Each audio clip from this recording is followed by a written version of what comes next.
Olá, pessoal! Vamos dar continuidade na nossa matéria de leitura de desenhos de projetos prediais. Nós estávamos falando na aula passada sobre geometria. E eu falei que nessa aula de agora a gente ia ver um pouquinho sobre perspectiva. Então, vamos dar início a esse tema. O nosso conteúdo da aula hoje, então, é só sobre perspectiva. E a perspectiva, ela é a ciência que estuda os métodos de representação dos objetos tal qual a visão humana supostamente os compreenderia, a partir de um observador.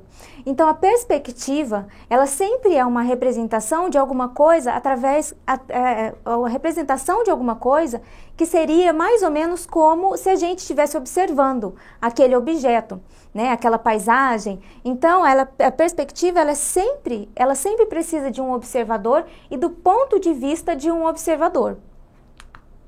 Então, apesar de o desenho no papel ter apenas duas dimensões, que a gente estava falando na aula passada, então uma folha de papel a gente sabe que não tem profundidade, né? Ela só tem ali o eixo X e o eixo Y. E às vezes a gente precisa colocar um desenho no papel, num papel que é bidimensional, e esse desenho ele precisa transmitir uma sensação de uma terceira dimensão, né? Então, essa também é denominada a profundidade, que é essa terceira dimensão, né? E é transmitida pelo artista ao público através de regras geométricas da linguagem das projeções cônicas. Então, a gente viu que a perspectiva, ela tem o objetivo de reproduzir um objeto, alguma paisagem, alguma imagem, né? Ela vai reproduzir essa imagem através do ponto de vista de um observador. E ela vai fazer isso através dessas regras geométricas. E a gente vai dar uma olhadinha agora em quais são essas regras.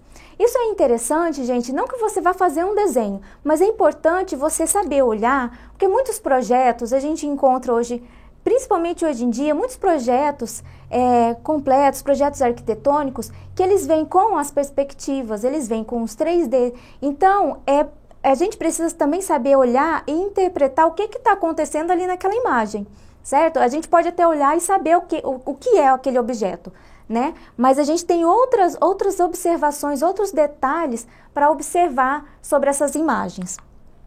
Então, por exemplo, se a gente está olhando aqui esse trilho de trem, que é um dos exemplos mais comuns que a gente vê, ele parece que ele vai afunilando, né, lá no fundo. Se a gente continuar caminhando nesse trilho, a gente sabe que não é, a gente sabe que essa distância ela permanece a mesma durante todo o trilho, mas os nossos olhos não enxergam assim. Os nossos olhos enxergam esse afunilamento nos trilhos do trem.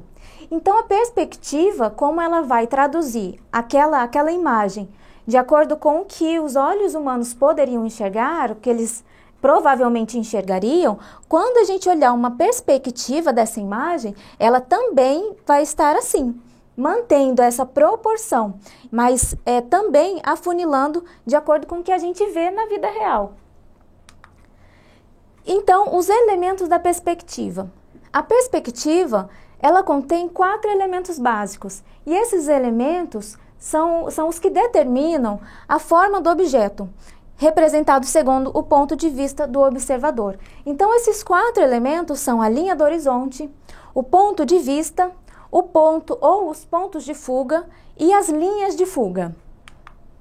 Então, a linha do horizonte, ela representa o nível dos olhos do observador.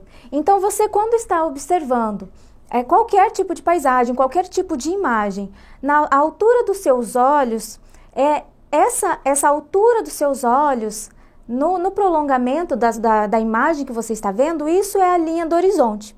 Então, a linha do horizonte, ela está sempre na altura dos olhos do observador. Então, se o observador ele estiver acima do objeto, a linha do horizonte também está.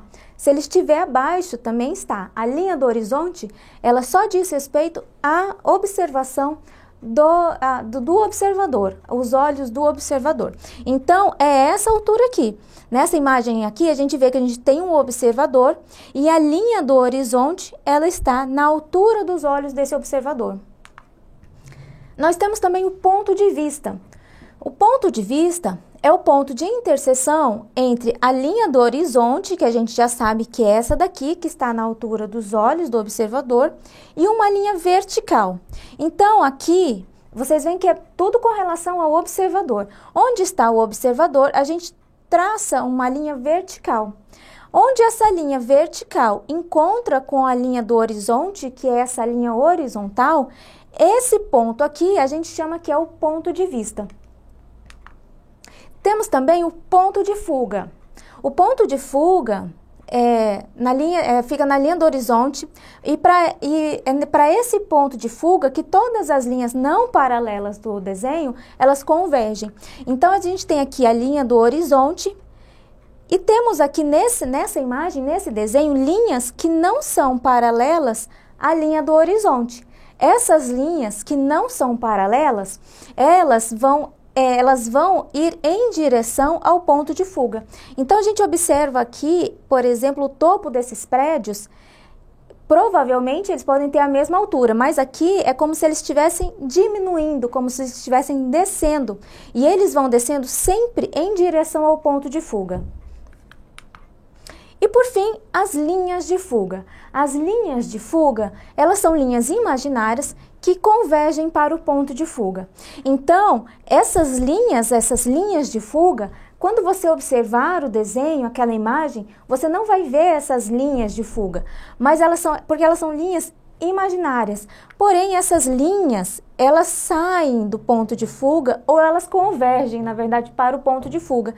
Então, a gente vê que todas as linhas, todos esses segmentos de reta que tem no desenho, eles convergem para o ponto de fuga. Então, essas linhas de fuga é como se elas fossem linhas auxiliares do desenhista, do projetista, né, para indicar como que aquela linha ela se comporta, né? Então, ela vai nesse sentido. É assim que o projetista, ele sabe como desenhar essas janelas, essas daqui. Ele sabe como que ela vai ocorrendo, como ela vai acontecendo até chegar nesse ponto de fuga. Então, essas foram algumas orientações sobre a perspectiva, algumas noções sobre a perspectiva. E essa perspectiva, como a gente já viu, ela é feita de acordo com esses elementos que a gente viu, né? Esses elementos, eles vão determinar o formato dessas perspectivas. Então, a gente já imagina que existem diversos tipos de formato. A nossa próxima aula, então, é exatamente sobre isso. A gente vai ver os tipos de perspectiva e como elas são formadas. Então, eu espero que vocês tenham entendido. A gente se encontra na próxima aula para continuar sobre esse assunto de perspectiva. Eu espero vocês lá. Um grande beijo. Até mais. Tchau, tchau.